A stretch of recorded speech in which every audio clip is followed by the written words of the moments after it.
Gubernur DKI Jakarta Basuki Cahayapurnama menyaksikan penandatanganan perjanjian kerjasama antara pemerintah Provinsi DKI Jakarta dengan PT Bumi Serpong Damai Tbk terkait penyediaan fasilitas ruang publik terpadu ramah anak dan ruang terbuka hijau di kawasan Kalijodo di Balai Kota DKI Jakarta, Senin 23 Mei 2016.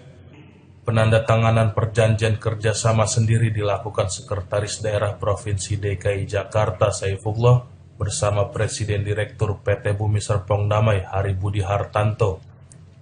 Adapun fasilitas yang akan dilengkapi pada pembangunan RTH yakni taman, monumen, lintasan jogging, lintasan sepeda, skatepark, dan sejumlah fasilitas lainnya. Sedangkan untuk RPTRA sendiri yakni sarana bermain anak, olahraga, pendidikan, taman, dan yoga. Pembangunan RPTRA Kalijodo nanti akan dibangun dengan menggunakan Corporate Social Responsibility atau CSR. Rencananya, RPTRA dan RTH Kalijodo ditargetkan akan rampung pada akhir tahun 2016, sehingga kawasan ini bisa menjadi lokasi perayaan malam pergantian tahun. Gubernur DKI Jakarta Basuki Cahayapurnama mengatakan, dalam pembangunan RPTRA dan RTH Kalijodo, Pemprov DKI Jakarta melibatkan komunitas dari sepeda dan skateboard. Pembangunan RPTRA sendiri tidak terlalu luas, hanya sekitar 5.000 meter persegi, dan yang luas yakni pada bagian taman dengan luas 2,6 hektar. Secara keseluruhan, RPTRA dan RTH menjadi satu dan dilengkapi dengan ruang komunitas sepeda, skateboard, dan masih banyak fasilitas lainnya. Kita juga libatkan komunitas sepeda, termasuk ya skateboard, macam-macam. Jadi mereka yang akan ikut. Dua-duanya RPTRA sedang aja. Jadi ada Kalijodo itu ada RPTRA yang kecil yang dekat rumah penduduk, yang lain itu taman untuk sepeda, untuk jadi yang RPTRA itu mau berapa? 3.000 atau 5.000 ya? RPTRA 5.000, yang taman itu 2,6 hektar sangat besar. Gak nyambung ya. Jadi ada sisi yang taman, ada sisi yang digabung. Ya, cukup ya.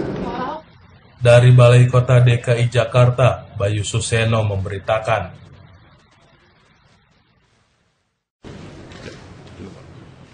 Gubernur DKI Jakarta Basuki Cahayapurnama membuka pelatihan pencegahan bencana, pelatihan kesehatan dan keselamatan kerja atau K3, dan pertolongan pertama pada kecelakaan kerja atau P3K di Balai Kota DKI Jakarta, Senin 23 Mei 2016.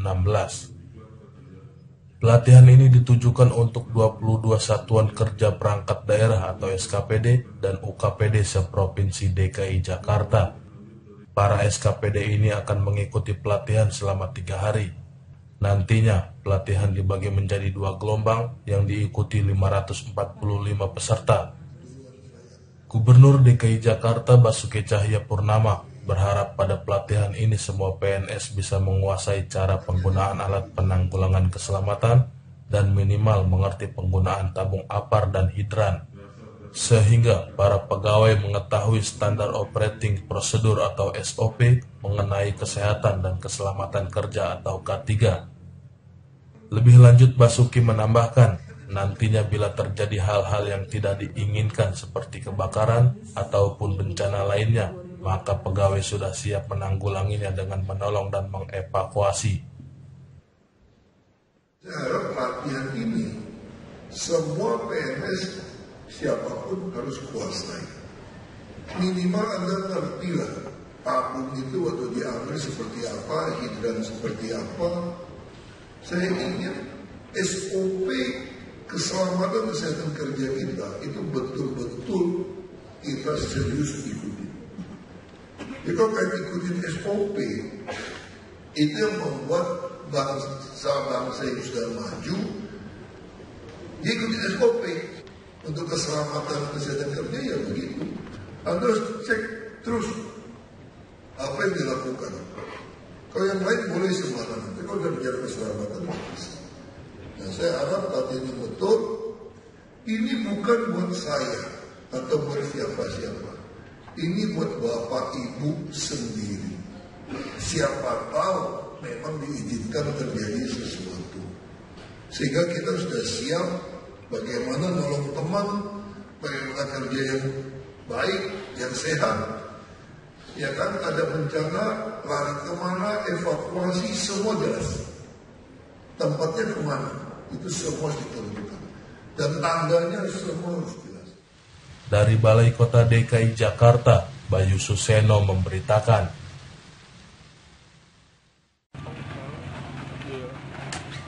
Sebanyak 10 bangunan liar di Jalan Kebon Jahe Kober, Gang 6, RT 1, RW 8, Kelurahan Petojo Selatan, Kecamatan Gambir, Jakarta Pusat dibongkar. Senin 23 Mei 2016. Pembongkaran dilakukan lantaran bangunan tersebut hampir menutup separuh jalan dan mengganggu pengendara yang melintas. Pembongkaran 10 bangunan ini dilakukan oleh puluhan petugas gabungan dari PPSU dan Satpol PP dengan pengawalan ketat petugas kepolisian dan TNI. Tidak hanya itu, dalam pembongkaran ini 1 unit alat berat dikerahkan untuk mempercepat pembongkaran. Ke-10 bangunan semi permanen ini telah ditinggalkan penghuninya, sehingga proses pembongkaran berjalan kondusif. Itu kurang lebih ada 10 bangunan.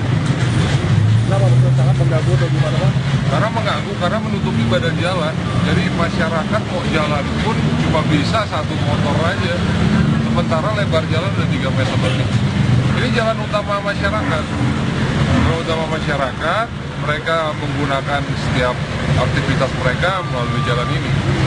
Digunakan kemana Pak? Ini langsung jalan tembus ke Jalan Kebon Jahe Kober 5. Kebon Jahe Kober 5. Digunakan Menembus Tanah Abang atau Wali Kota. Bang, Ya, karena gini, kenapa harus dibongkar sekarang? Kita lagi memang melaksanakan program 5T dan penghuni liar ini mereka juga berdagang. Dan kita relokasi kok. Kita relokasi ke pasar terdekat semuanya.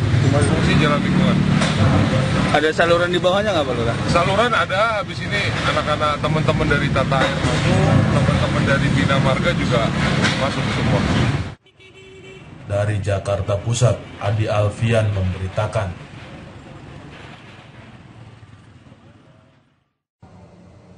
Pemprov DKI Jakarta akan menggelar operasi pasar menjelang bulan suci Ramadan. Operasi pasar dilakukan dengan menggelar pasar murah di sejumlah pasar tradisional di Jakarta. Dari informasi yang diperoleh Berita Jakarta TV, Senin 23 Mei 2016, harga sejumlah bahan pokok di pasar-pasar tradisional mulai naik akibat ulah spekulan. Wakil Gubernur DKI Jakarta Jarod Saiful Hidayat mengatakan, pemerintah Provinsi DKI Jakarta akan segera melakukan operasi pasar murah bagi sejumlah kebutuhan pokok yang mengalami kenaikan harga, terlebih menjelang bulan suci Ramadan 1437 Hijriah saat ini. Lebih lanjut, Jarod menegaskan, saat ini memang para tengkulak dan spekulan sudah mulai bermain dengan melakukan penimbunan barang. Dan lawan mereka harus pemerintah dengan menggelontorkan sebanyak mungkin barang kebutuhan sehingga tidak terjadi kelangkaan barang. Operasi pasar terus menerus. Nanti dalam waktu dekat kita akan operasi pasar untuk kebutuhan pokok ya, dengan menggelar pasar murah di titik gitu. Enggak, ini para tengkulak spekulan kan sudah mulai bermain ini. Ya, kalau mereka bermain, nimbun dan sebagainya, lawannya tidak bisa kecil-kecil, lawannya pemerintah. Ya, kami akan gelontorkan. Apa misalkan? Ya, dia misalnya stok atau mengupayakan harga beras, ya beras kita gelontor, menimbun harga beras kita gelontor beras, kan gitu kan. Apa daging? Dia main-main gitu ya, kita gelontor daging. Minta apa? Sekarang bawang, ya. Bawang merah ya, bawang merah kita juga punya gudang ya. Ketika sangat melonjak dimainkan oleh tengkulak ya, para spekulan itu kita akan hajar di situ. Import ilegal ya kita tangkap, kan gitu kan ya. Tidak boleh gitu ya. Apalagi untuk mendekati puasa Lebaran ini ya. Dari Jakarta, Agung Supriyanto memberitakan.